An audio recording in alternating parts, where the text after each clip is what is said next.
All right, and welcome to another early and short edition of the Hit or Miss show. Um, um, we're still doing the War Room at 9:30. So for anyone that hasn't seen that, go over to Sean Ponery's channel, and check out the War Room. We're covering everything that goes on during the day in Ukraine following the Russian invasion of Ukraine. So if you're interested in finding out what happened today, go over there and check that out. I'll post a link in the side chat for it. Uh, Again, since this is the short edition, we're not inviting any participants. We're not you know doing any of that. So we're just going over like two or three articles, and we're gonna call it a evening. We might go over some comments. We probably will shout out some of the people chatting out in the YouTube side. So there's that.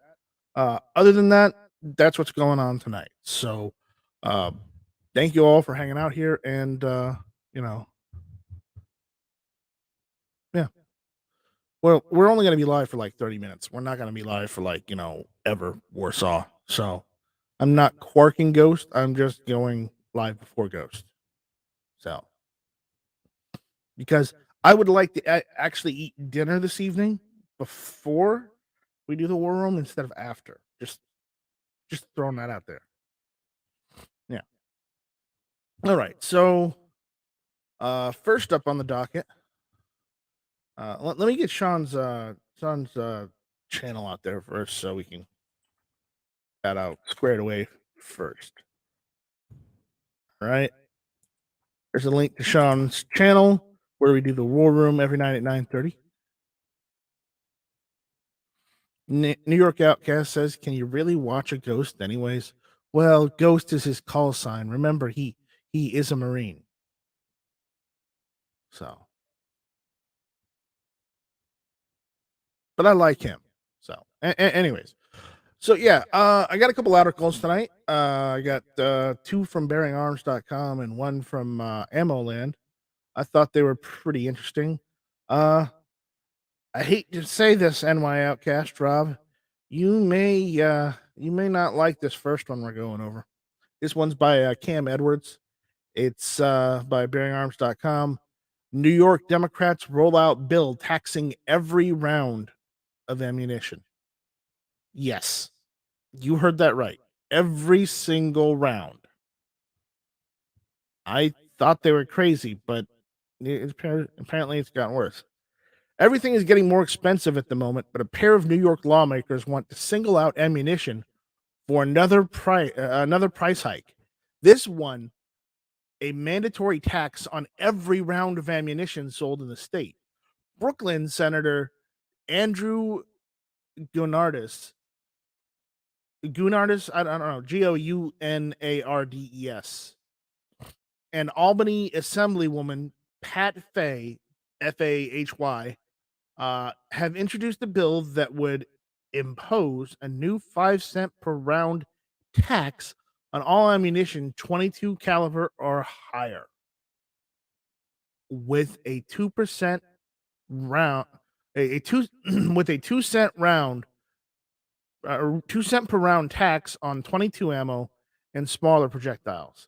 If approved, New York would become the only state to impose a special tax on ammunition purposes. Though there are several cities across the country that have similar measures in place. Yeah, in other places like New York. And I'm sorry, Rob. I'm not trying to be mean. I'm not trying to single you out. It's just this is really serious, and I kind of want to get the news out there. I'm not trying to rag on you, dude. It's just yeah, it's pretty bad.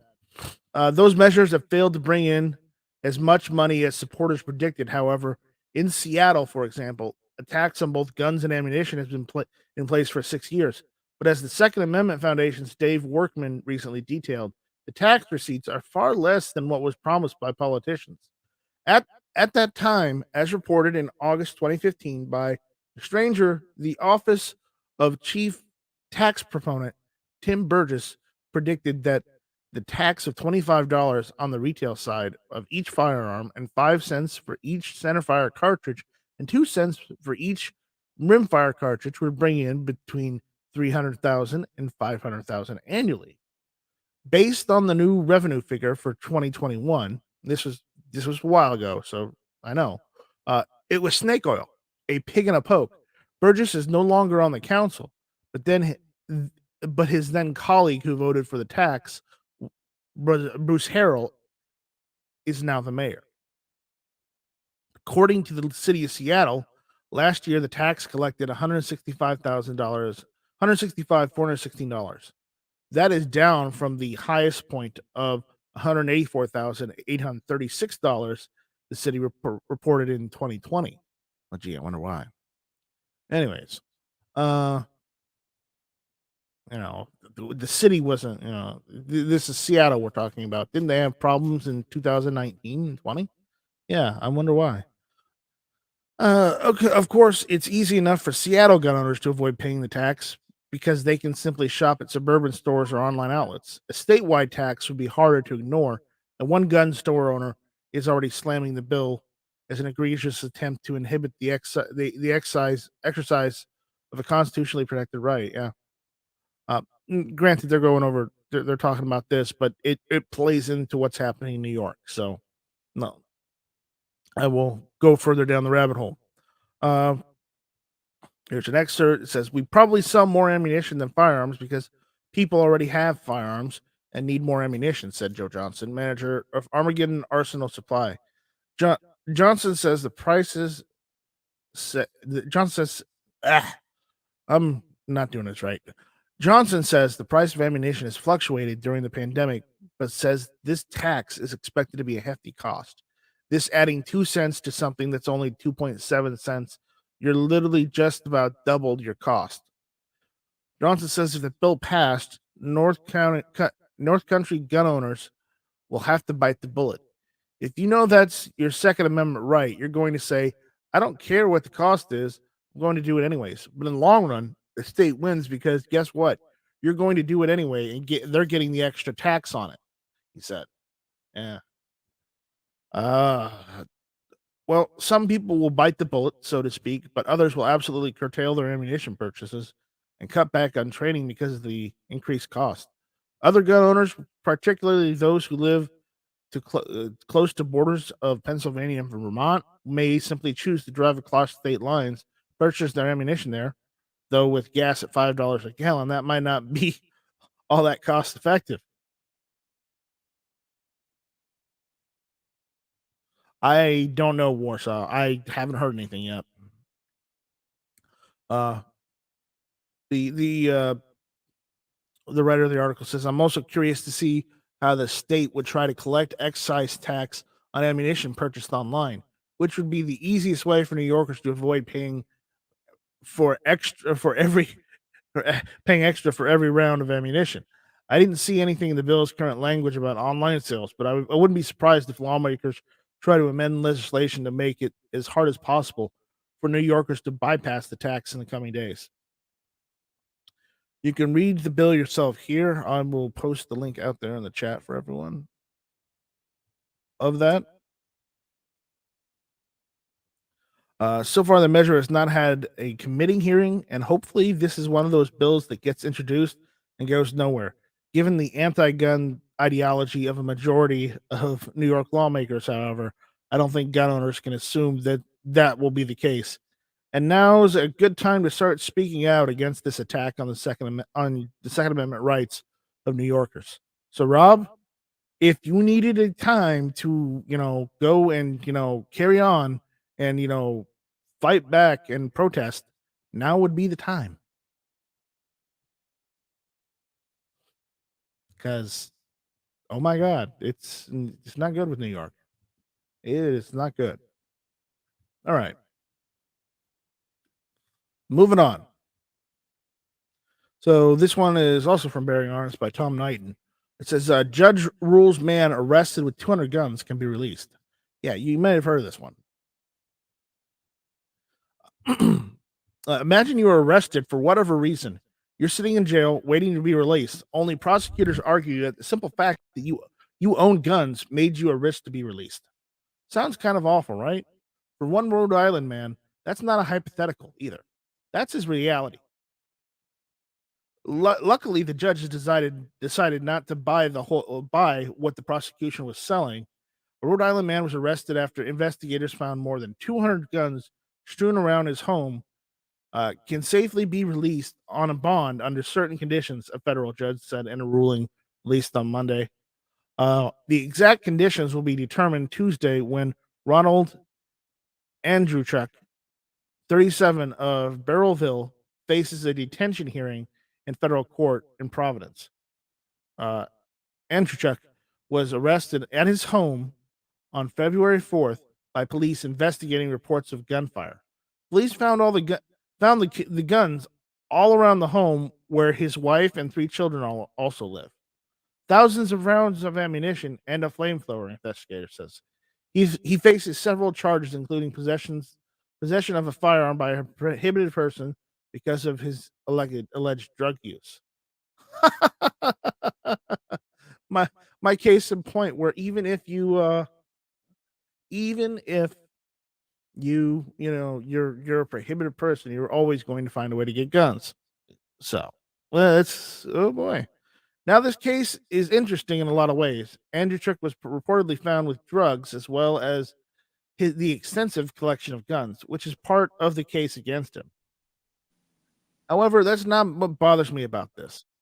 No, what's troubling is how the prosecution is trying to make the case that because he had guns, he's too dangerous to release.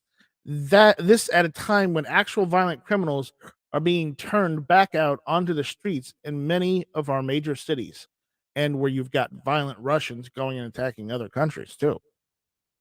I'm just saying. See, Andrewchuk doesn't seem to be accused of possessing stolen guns or firearms obtained through any illegal means, even. His attorney argues he's simply a collector.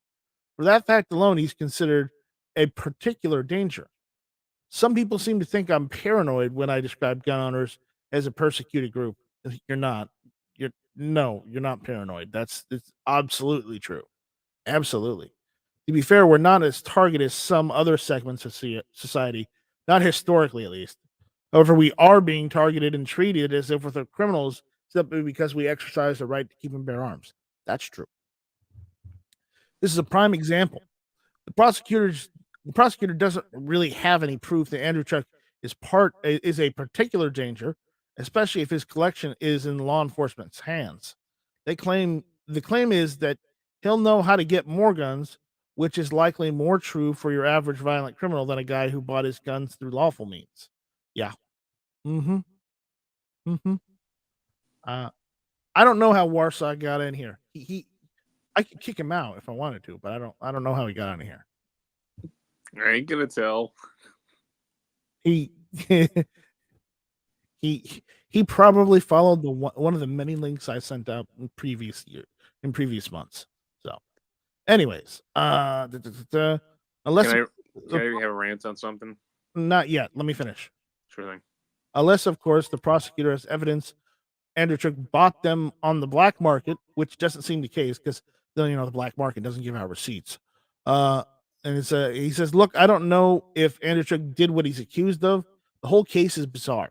What matters to me is the people who get arrested all the time for crimes they didn't commit, and the idea of keeping someone locked up simply because they had firearms means that many of us could find ourselves in a similar boat to Andrewchuk." And that's the real point why I'm going over this article, because there was a case where in California not too long ago where a guy they arrested a guy because he had thousands of rounds of ammunition, and he had like 200 guns, but they didn't say if he committed any crimes, which it didn't look like it, but they said he was hoarding a small armory, and I'm like, no, that seems standard for a normal gun owner, or at least a decent collector. And it just seems ridiculous. But but the article goes on to say the mere possession of firearms isn't grounds to deny bail. That's especially true if your case for the person in question being prohibited is based on accusations, not firm reality. In other words, you're alleging drug use, not basing it on their status as a felon. The judge made the right call, but we should all be concerned that be concerned that it was even necessary. And that's the end of the article. But that's, you know, yes, Daniel, but you're an overachiever. That's besides the point. Okay, but again, we're just touching on some of these articles, and it's just I thought it was interesting to mention. It's not that I'm trying to stand up for a criminal or anything, but we have to watch out. We have to watch all sides these days. We're not getting we're not it's not an easy time for law-abiding gun owners these days. So, Warsaw, you wanted to say something? I just find it upsetting and annoying that these politicians keep doing this, because this is a time where Russia is invading a neighboring country, aka Ukraine, and they don't think, oh, well, let's ban the guns. Oh, you ever thought of a Red Dawn happening possibly in the next 2 years, maybe? If that happens, don't ever come back to us then. We're not going to help you out. Honestly, if Red Dawn ever happens and all of our and we could have had more guns and taken care of it better, but we didn't.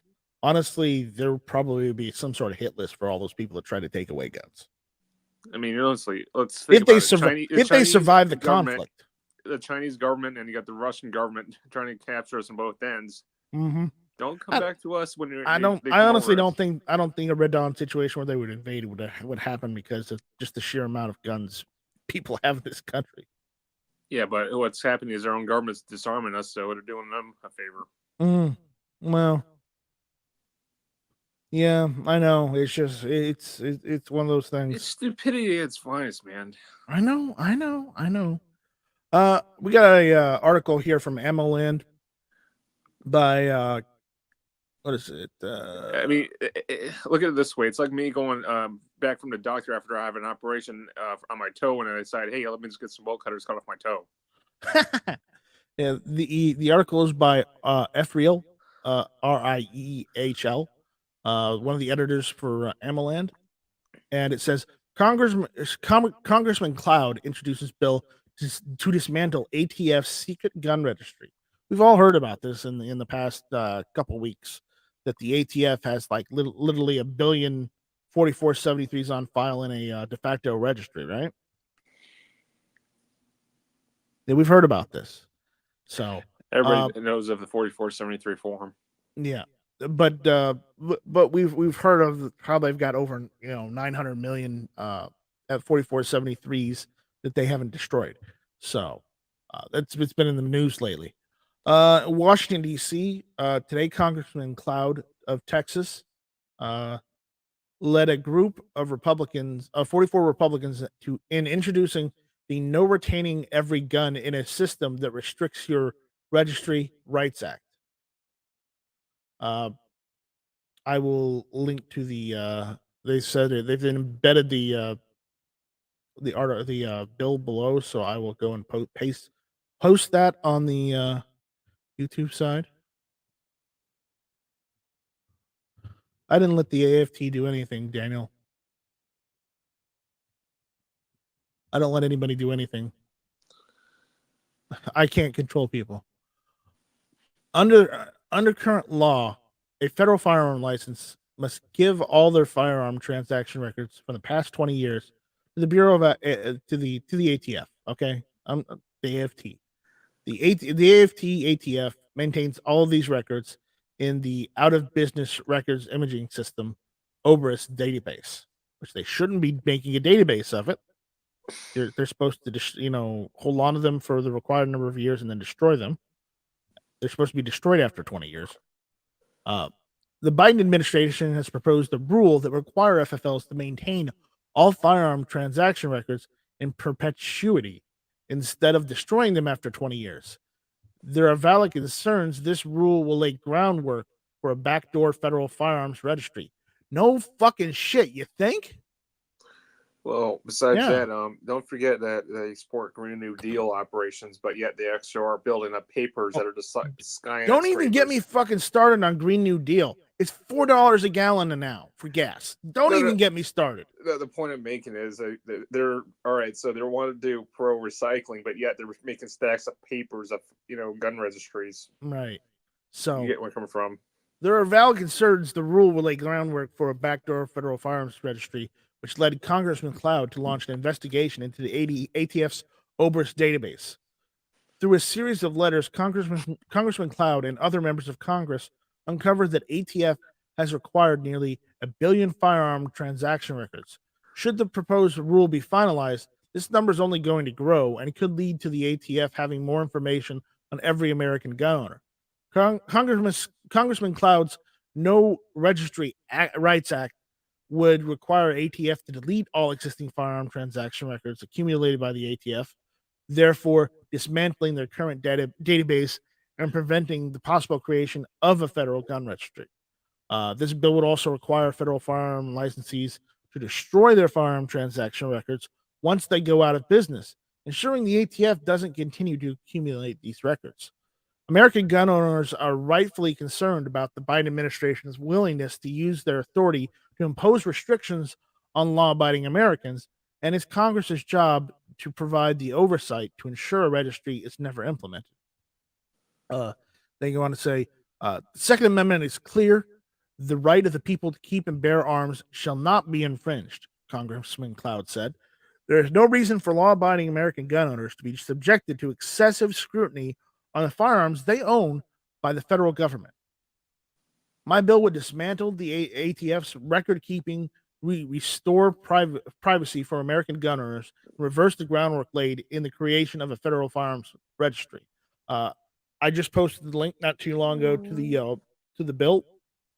It hasn't been given a number yet, but he's introduced it. So that's it. That's the end of that article. I thought it would be longer, but there you go. Well, I hope that goes somewhere for him. I really do, because I'm glad somebody actually went and posted this, because I don't think it's a good idea for the ATF to be holding on to records. The situation in New York, you know what that sounds like? Mm. It sounds like prohibition again. Yeah, right? It does sound like a fucking prohibition scheme. Yeah, and apparently it's getting worse for New York Outcast. He's saying $4.29 there for gas and $5.25 for diesel. Yeah, and I'm sure with New York Outcast, that's just for normal gas. I was just saying that for normal gas here, just for like the cheapest. If I go Oregon? I go the cheapest.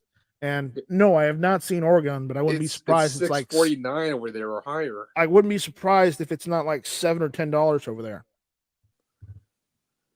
No, it's always been high in the on the West Coast. Well, add that with the inflation costs. So let's go through the room and see who's out there, who joined us this evening. So Mr. FNH was first.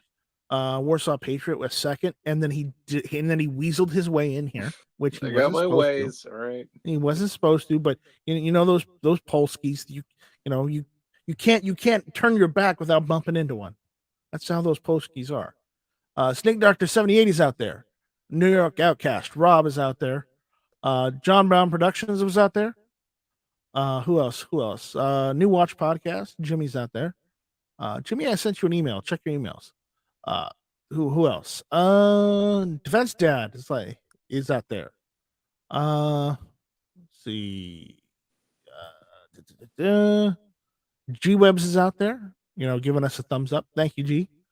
D Man 50 is out there. What's up, D Man? M Gabriel is out there. The lovable Night Shaft is out there. Daniel's out there. And that looks like that's it as far as the regular crew. Wait. Screaming Skull Saloon's out there. We don't want to miss him. Burnaby Sanchez is out there too. So those are the people that are out there on the YouTube side commenting out there. We're not going to go through every comments, but I will pick out a couple comments because some of them are pretty good. So let's go back up. Let me look over some of the comments.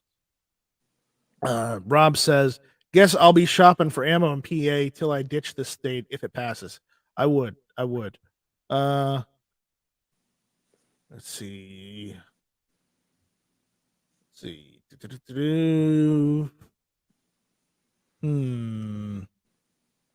Let's see.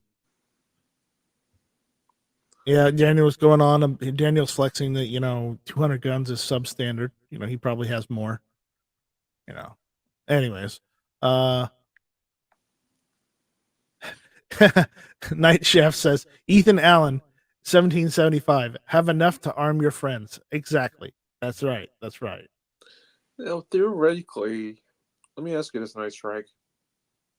If they made a tax that was so ridiculous, would it backfire on them from saying, no, you cannot do that. It's going to destroy the country as a whole. Honestly, do you really think that would stop the liberals, the Democrats? I'm just saying, theoretically, could they do that? The Democrats are the party of adding taxes on, but not the party of taking taxes away. Who's the party of taking taxes away? Republicans? Yet to fix the economy, they think just throwing money at it will fix it instead of, I don't know, maybe looking at what caused the inflation and the dip in the economy instead of and trying to fix the problem that way instead of trying to just throw money at it. See that because the left, they're all rich and entitled. I hate to say it like this, but it's really true. They're rich and entitled assholes who don't know how to live as a middle class or a poor class American citizen. So their first idea is just to throw money at the situation and hope it resolves itself. And that's the way someone who has millions or billions of dollars does things. And it's not necessarily always the right course of action. Sometimes it works, sometimes it doesn't. And when it doesn't work, it usually crashes and burns magnificently. And that's the problem. M. Gabriel is out there saying, I'm sure that any FFL using electronic NICs or even regular NICs by phone has the whole call recorded by the NSA Homeland Security. It's true. Yeah, currently FFLs have to maintain 4473s for 20 years. Yes, and they're either required to destroy them, or if they closed up their shop, they're required to send them to the ATF, which the ATF is probably supposed to go over them and either destroy them then. But no, the ATF was even caught holding on to them instead of destroying them. So, that's what's going on. New York Outcast says a customer gave me a big box of Ferrero Rocher hazelnut chocolates. Oh my. Rob's got a secret admirer. Yeah. Screaming Skull Saloon says if you're a member of at Costco, usually their gas is cheaper than anywhere else. Well, that's true. And if you're a Walmart Plus subscriber like I am, you can get like 5 cents off a gallon at your Walmart's gas station too. Or if your Walmart has a Murphy's gas station right next to it, basically same thing. You get 5 cents off a gallon. So there's something if you need to save a little money on that. Let's see. Snake Doctor 78 says, I would someone to take away that $200 tax stamp. That's such a huge amount to pay for a silencer. Yeah, especially if a silencer costs anywhere between $200 and $1,000. And then you have to pay $200 is basically the price for another pistol. Yeah. You have to pay $200 to $1,000 for a silencer, depending on manufacturer. And then they want you to pay a $200 tax on top of that silencer. It seems a little overboard, doesn't it? It does. Mm-hmm. But again, unless we yell at our politicians to get them to change it, nothing's going to happen. And we need to make a major push. So I'll read a few more comments, and then we're gonna head on out of here. Let Ghost do his thing because it's almost time for Ghost. Screaming Skull Saloon out there saying, whenever I walk into Costco, I always think of the movie Idiocracy. Welcome to Costco. I love you. Yeah, I remember that. But in Idiocracy, it had my favorite president. Have you ever seen the movie Idiocracy, Warsaw? On top of my head, no. All right. Well, in that movie, a guy gets, he's an average guy in the military. He's a real slacker. Okay, like the best slacker ever, and he gets kind of in trouble, and they volunteer him for a top secret project, and basically the object of the project is to try and see if they can figure out suspended animation. Hmm. So he's in the army, and they suspend him in animation, and he wakes up like a couple hundred years later, and people have gotten dumber and dumber and dumber. But in that movie, the president of the United States is President Camacho, and I think that was played by Terry Crews. Yep. It was Ghost's about to go hilarious. live now. Yeah, he's going live. All right, all right, all right. So, yep. Scream Skull soon. See, I'll be heading over to Ghost Chat in a minute. Yep. All right. Yeah, yeah. Gabriel says President Camacho 2024. Yes, exactly. But worse off, if you haven't seen the movie, you should go watch it. It's stupid, but it's funny. It is very amusing. If I ever come across it, I'll watch it. Yeah. So, anyways, that's all we got, guys. No,